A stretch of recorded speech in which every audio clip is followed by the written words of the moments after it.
Welcome to Voice of Reason. On this program, we want to talk about Southwest economy.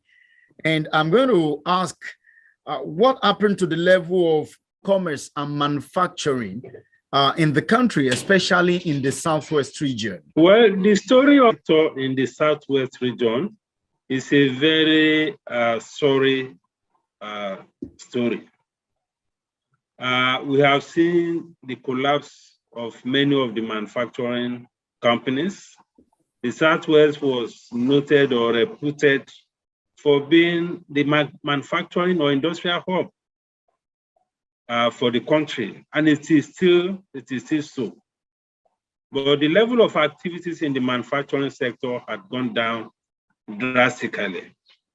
We know we used to have very vibrant industrial estates. We had the Lupeju industrial estates. We have the Ogba industrial estate. We have the Ikeja industrial estates. We have the Songwater. We have the Agbara. You know, we have some other industrial estates around the Southwestern region. But unfortunately, because of a number of macroeconomic and structural challenges, and also policy-related issues, many of these estates have gone down drastically. Many of the manufacturing firms have folded up, although we still have some that are still operating, but most of them are operating suboptimally. Many of the manufacturing sites or factories have now been taken over by either churches or supermarkets or event centers or even warehouses for imported finished goods. So that is the unfortunate story of our manufacturing sector in the Southwest. They have declined significantly. And of course, the factors, just as I said, are mainly macroeconomic factors, structural factors, and policy-related factors. We need to restore life to these industrial assets by addressing the fundamental problems of infrastructure, for instance, because you need infrastructure to support this industry so that they can be competitive. Many of them have gone down because they are no longer competitive. Cost of production has been going up. They have challenges with raw materials. The backward integration issues have suffered very serious setbacks. We have issues with our trade policy. We have issues with our international, with our port system. We have issues with our logistics. All of these things we need to focus on. It is still possible to bring life back into those industrial estates. I'm talking of manufacturing activities because it's something that we need for this economy and particularly for this region to continue to play the role it has been playing since independence. Okay, so we run a federal system of government in Nigeria. Would you blame the subnationals in the southwestern part of the country for the fate of the manufacturing sector, which is at a low ebb, or it boils down to federal government's policies? No, you see, at the time when those regions were existing, the Southwest was clearly the leading region in the country. And it was because we had what you can call true federalism at that time. You know, the regional governments were able to bring a lot of innovation, a lot of creativity, a lot of investment into their various regions. That is what gave the Southwest region an edge.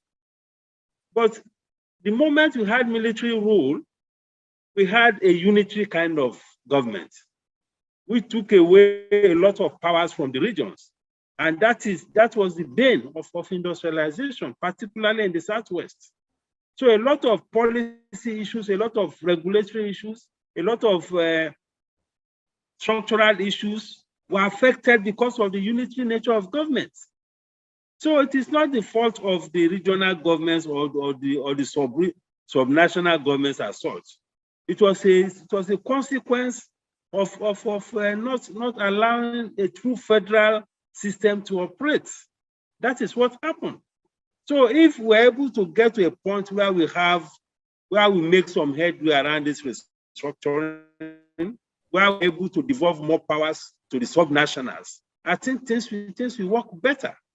Okay. I mean, look at some roads that lead to some of these industrial estates.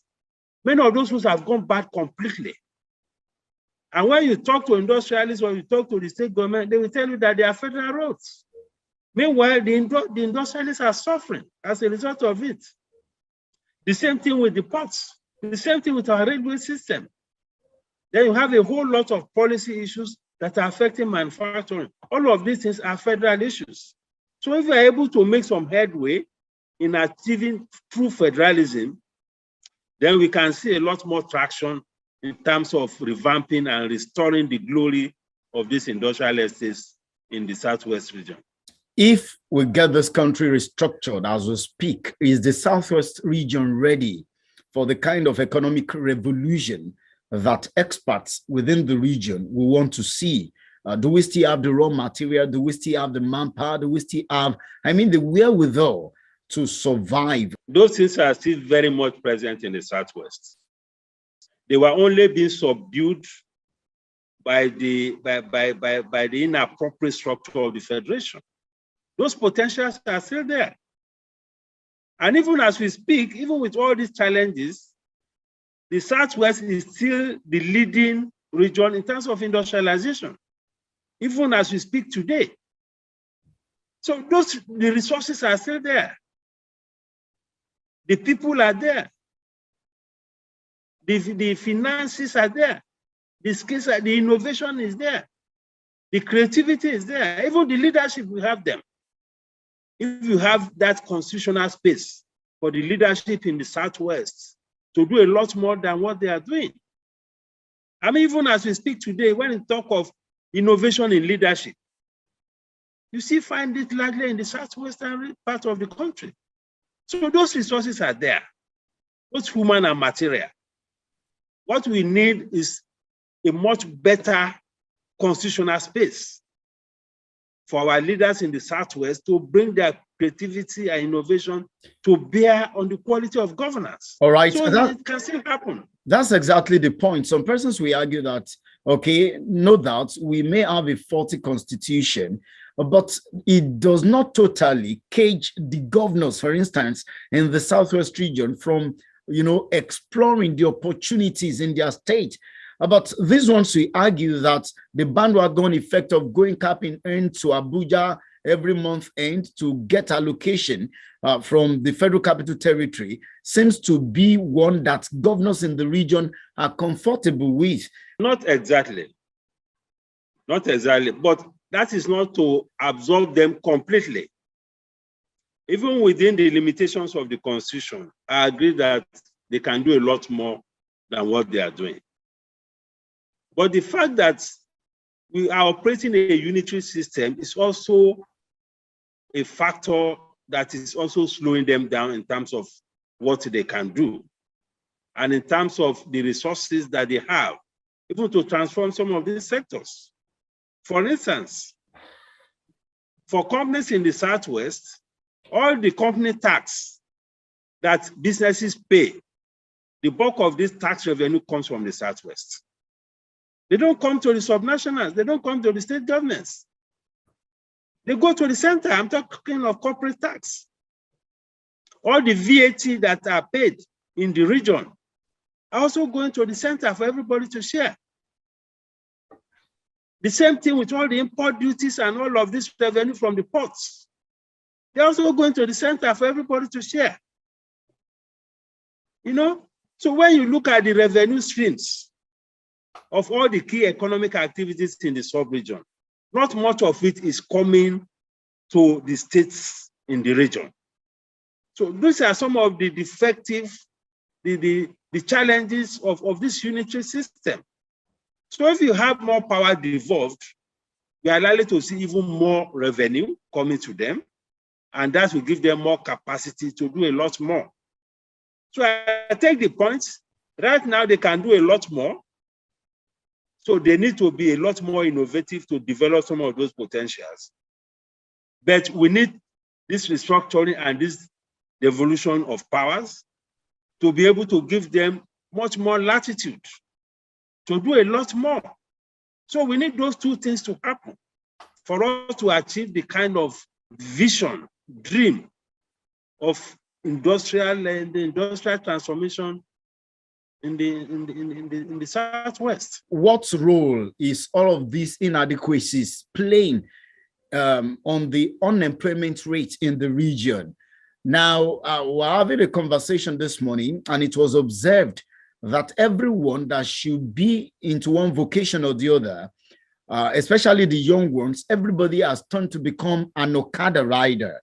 So what implication is this having on unemployment rate in the Southwest region of the country? If the economy is not doing well, if investors are struggling, then you have challenges of unemployment.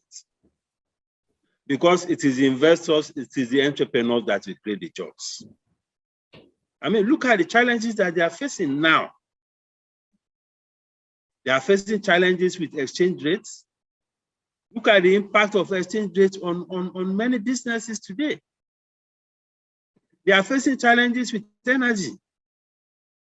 Diesel is now costing over 800 naira per liter from about 250 about a year ago. Look at the cost of transportation. Then look at all the charges and taxes and levies, import duty, regulatory issues. So when all these pressures are too much for the investors, you will not be able to create the employment opportunities, because it is these investors and entrepreneurs that will create the jobs. So it comes back to creating an environment for these entrepreneurs, for these investors to thrive. The mortality rate of businesses now is extremely high because of macroeconomic problems, because of regulatory problems, because of structural problems. You run a station there, go and check with your accountant how much you are spending on diesel, on energy, to keep your station running. You know? So it takes a lot of innovation and resilience and determination to keep businesses running under the present condition. So what needs to happen is to encourage all these entrepreneurs across all sectors in the region. Whether you are talking of manufacturing, whether you are talking of service sector, whether you are talking of agriculture and all of them. We need to create an environment for them to be able to thrive. If they're able to thrive, there will be more jobs that will be created. And you have less people go ride the Okada. Construction industry will thrive, manufacturing will thrive, even distributive trade, even agriculture. Talk to the farmers now. Apart from the challenges of productivity in the farm, challenges of transportation is a big issue for them.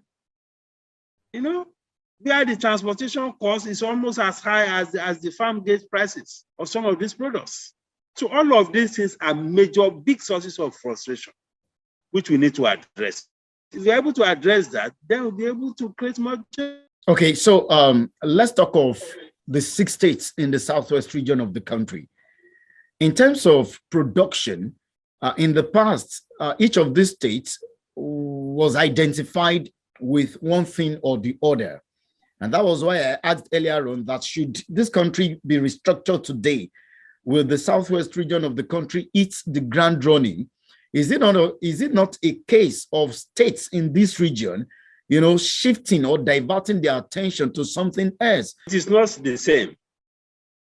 And it's not the same because of the dysfunctional structure of the country. And let me explain why. You talk about marble, you talk about gold and all of that. Do you know that for any investor to do anything there, you have to get permission from Abuja? You have to get a mining license from Abuja, not from the state government. And if you talk to investors, the kind of thing they go through, even to get the permission to do this mining business, it's very frustrating. Then even if that happens, the revenue from mining doesn't come to the state government. It goes to the common pool, the mining rent and all of that. The only thing the state government can get, maybe land rent or something like that. So all of these things are sources of incentives. Then if you have a more autonomous region, you are likely to have better linkages within the Southwest. Just as between Ogun and Lagos now, they are talking about how to foster linkages and build a more cohesive economy between Ogun and Lagos State. We can replicate that across the region. If there is deliberate effort on the part of all the governors in the region to provide linkages, that linkages can make a whole lot of difference in the economies of the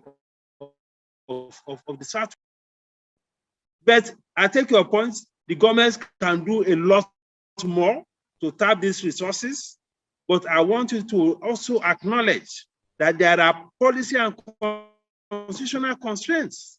The government of Ogun or yours cannot just mine. And when the revenue comes, even from mining, it doesn't come to the states. So where is the incentive? Where is the motivation for them to be investing in all of this? Then you need infrastructure to be able to connect all these locations to the market or to Lagos or to the ports in Lagos. So there are issues across board. Look at the challenges we are facing with energy because of the over-centralization of energy. All of us are dependent on national grid. We are waiting for constitutional amendment for the states to be able to generate electricity. How can the states progress under that condition? So these are the issues. There are issues of capacity at the subnationals. Then there are also constitutional issues that we need to deal with. So we have to deal with these things together. Let's talk about the solution. We wanted to bring your expertise into BNL. What's your advice? We're looking at how we can, restore the lost glory of the Southwest region. For many of these industries, the factors affecting their performance are not exactly within the control of the states for now. I thought about energy. What can the states do about the cost of diesel? Nothing. What can they do about this frequent collapse of national grid? It's not in the hands of the states. What can the states do about foreign exchange? What can they do about import duty on some of these raw materials for the industries? What can they do about transportation? They can do a bit, but not entirely. Because when you are talking about railway system, you are talking about major road networks, they belong to the federal. So I still go back to this issue of having to restructure. Restructuring will help, that is one. Secondly, the subnationals in the Southwest should also do a lot more to get their priorities right. They need to do a lot more in creating industrial estates so that even if you don't have power all over the place, you can work out an arrangement where you have powers in some of these industrial estates or industrial parks. You can replicate a lot of things that Obafemi Awolowo did about farm settlements, supporting farmers with seedlings and all of that. Supporting them with marketing, with packaging, with storage. The subnationals can do that. They should look individually at the potential in their states, just as you said. We talk about agriculture, we talk about cocoa, we talk about many other crops that are in the sub-region. So while there are issues at the federal, there are also issues at the states. And it's a question of the right kind of priorities. If you have better road networks that are state roads, it will help a great deal in terms of promoting agriculture. I was about asking you, what commodity is it that the Southwest region is known for presently? In the past, we used to talk of cocoa But I wouldn't know if we can still talk exclusively about the Southwest having that at the grip of its palm. What commodity is it that the Southwest region is known for presently? I think the most notable is cocoa. And we also grow kola nuts in the Southwest, even though we don't eat too much of the kola nuts. But kola nuts is grown in the Southwest. Then we have a whole lot of food crops. I mean, Shaki and all these other areas in Oyo State are noted to be part of the food baskets of the country. Whether you are talking of yam, you are talking of cassava and all of that, they are grown generously in the Southwest. So there are quite a lot that is happening in the Southwest in terms of agriculture. But these farmers need to be supported. Their productivity needs to increase. They need linkages in terms of transportation, rural roads. They need quality seedlings. And we need to create the environment for the young people to go to the farms. Because the farming population is aging. Just as you said, many of the young people are now becoming Okada riders. We need to create the environment to attract them. We need to look at issues of mechanization. You go to some states, they don't even have up to 2 or 3 tractors that can support farmers to ensure mechanization. We need to create the environment to make the agricultural sector much more attractive, especially to the younger generation. So these are some of the things that we need to do. Then, of course, we need to ensure that we have the right kind of advocacy in the meantime to ensure that we have the right kind of policies. Because many of these government policies are federal policies. So all our legislators from our states need to also be strong in advocacy to ensure that we don't have policies that discourages or that frustrates, that creates a lot of problems for investors in the region and beyond. Many people in the Southwest today believe restructuring is the way to go. But we're treating this issue of restructuring as if it's an abstract concept. It may be in the real sense of it, but we can make it more concrete. Now, though you're an economic expert, but you want to share with us how you think restructuring can be achieved and how it will work so that we'll stop mouthing it, we'll swing into action. Who takes what step and as at when should this step be taken? Some steps are already being taken with respect to constitutional amendments. All the state assemblies are now looking at the proposed constitutional amendments. So that process is ongoing. That is the first major step that we can use to address this issue of restructuring. It's not about throwing away the entire constitution. It's about looking at it and these amendments. First, in the amendment, for instance, issue of electricity will now come to concurrent list. Issues of the railways will come to the concurrent list. Issues of airports will come to the concurrent list. Issues of state police is also on the cards. Then there are also issues around VAT, revenue allocation, and all of that. And so you think if we have all of these in place, if the state houses of assembly should work speedily on this, then we should be talking of a restructured country relatively? Oh, of course. It's a work in progress. Because the whole essence of restructuring conversation is the devolution of powers. You remove a lot of items from the exclusive list into the concurrent list. That is what restructuring is all about. It's not about dismantling the country or no. We reduce the powers at the center. So that each state can move at its own pace. So the journey you can bring your innovation, creativity to bear on your states. So the journey to restructuring has started. It has started, of course. Okay, so your advice to state houses of assembly as we go.